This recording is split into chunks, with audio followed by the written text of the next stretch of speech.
So when you realize that the person that you were dealing with for quite some time is a pathological liar, bipolar, schizophrenic, they have mental issues, and they need to get a psychological evaluation. Bona fide narcissists, like they're narcissists. It's like you come to a point that they're just poison. Like just around your energy, just being around you, they zap everything out of you. Like you feel uncomfortable, you feel unsafe, you feel all the emotions that you're not supposed to be feeling that they bring around you. It comes to a point when you have to say enough. I choose me over you. Like all this time I've been choosing that person over myself, and I didn't know that was hurting me. That was killing me. That was detrimental to my mental, emotional, and psychological well-being. And when you come to really understand that, or really get that, you start to really put yourself first. And this whole time I was putting her first, her happiness. And it's not about her happiness, it's about my happiness, right? What about your happiness, Jose? Putting your happiness first, putting myself first, okay? You're not here to live her happiness and make sure she is happy. Is that person doing the same thing for you? Are they doing the same thing to make you happy? Is one hand supposed to wash the other? If that's not happening, you're supposed to fill their cup, they're supposed to fill your cup. If you're doing more than they are doing for you, then that's not love, that's abuse. That's psychological, emotional abuse. Trauma bonding, holding on to something that doesn't serve you, that doesn't bring anything but negativity and pain. Drama, danger, ranger. You don't need any of that. You don't need any of that. What you do need to do is bid them farewell, cut them loose, say deuces, bye on your journey. Okay? To me, at this point, I feel like this person is poison. Even the words that they speak out their mouth is poison. Okay? The moment they open their mouth, I'm like, yep, time to go. I don't want to hear it. It's just poison. If you listen to what they say, if you listen to read their messages or anything of that sort, you'll realize, wait a minute, they said this, but this don't match with this. They're saying all kinds of stuff. They don't even recall what they even said. They don't even remember what they even said. It's like you catch them in the act. There's so much lies that they lie. It comes to a point where you say, you know what?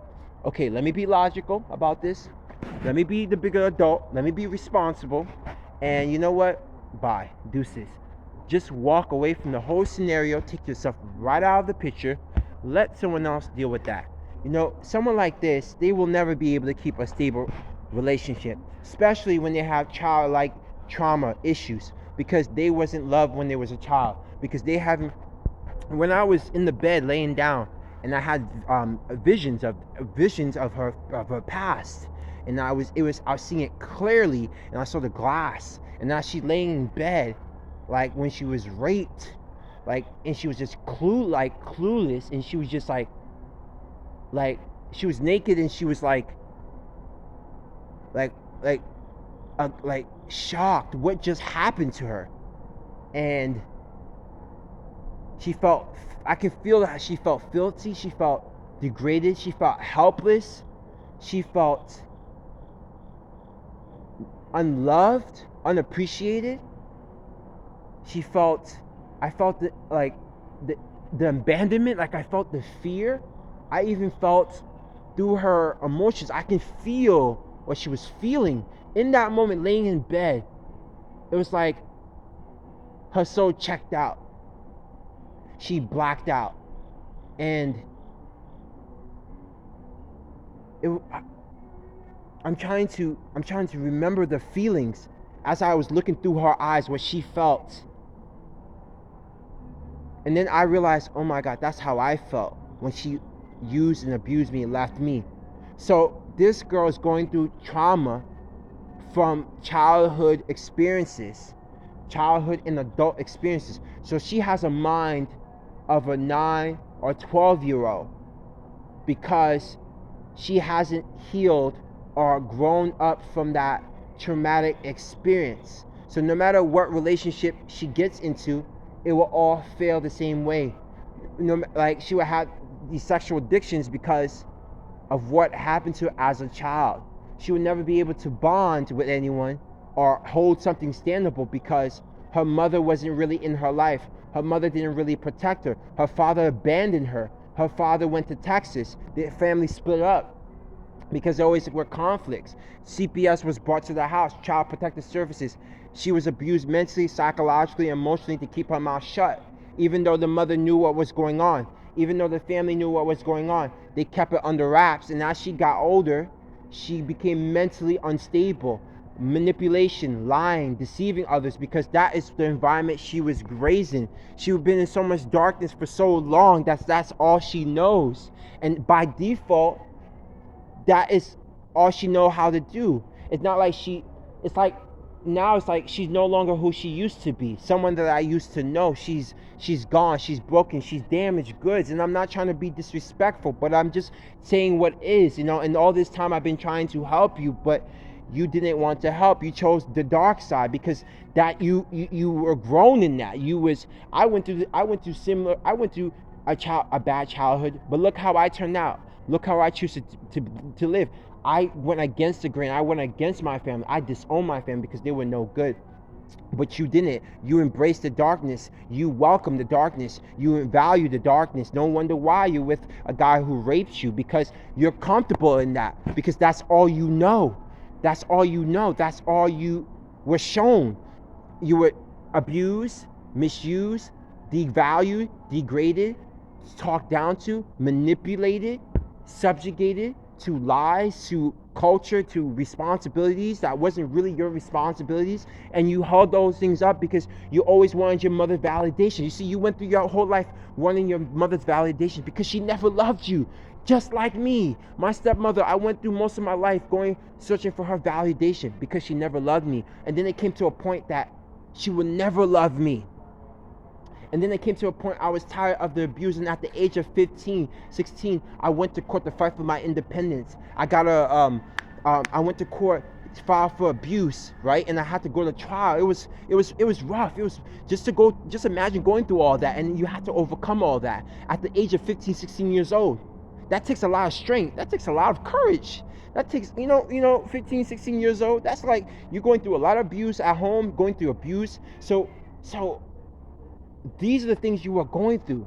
You were being bullied at school. You were being abused at home. You mentally, psychologically, you checked out, and you were just trying to cope all these years. And then the only good thing the only blessing that you were given was me, because I made you feel a certain type of way. I gave you certain type of energy that you never ever experienced before, which was unconditional love, understanding, appreciation, deep found of peace, playfulness, enjoying little bits of moments of time, having a mentor, a mother, father figure, like everything in one, a mother, a father, a brother in one, to help you, to guide you, to take the right path. But you chose the wrong path. And when you tell me that I trust this guy more than I trust you, the same man who raped you, like the same man, he's like a brother figure. So it makes sense. He's like a brother. Listen to the logic. Understand this. He's like a brother figure. The brother figure, I look up to him like a brother. The brother who raped me, right? Let's rewind. He's like a brother figure. Let's go deeper. So this is the second time she was raped, right?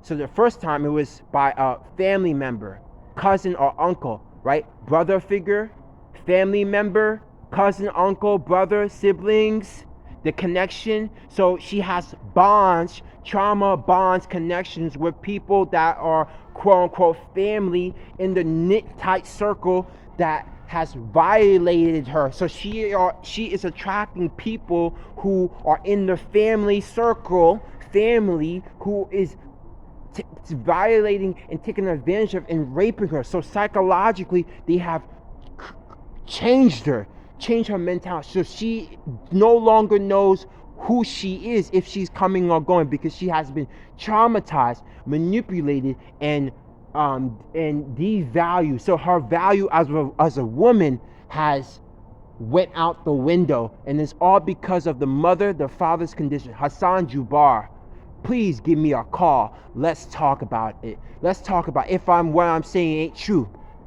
Do you still want to put me to jail? You still want to put me behind bars? Do you still want to take me to court? Because I'm ready for this. I'm ready to blow this case out the window. I'm ready to take you all down.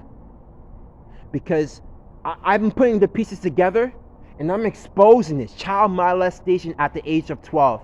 At the age of 19, she was raped by her friend, her longtime friend, who she considered as a brother. So the people that she trusted in her life, that was considered as family members, took advantage of her and raped her.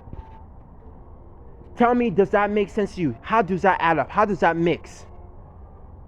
The truth is televised.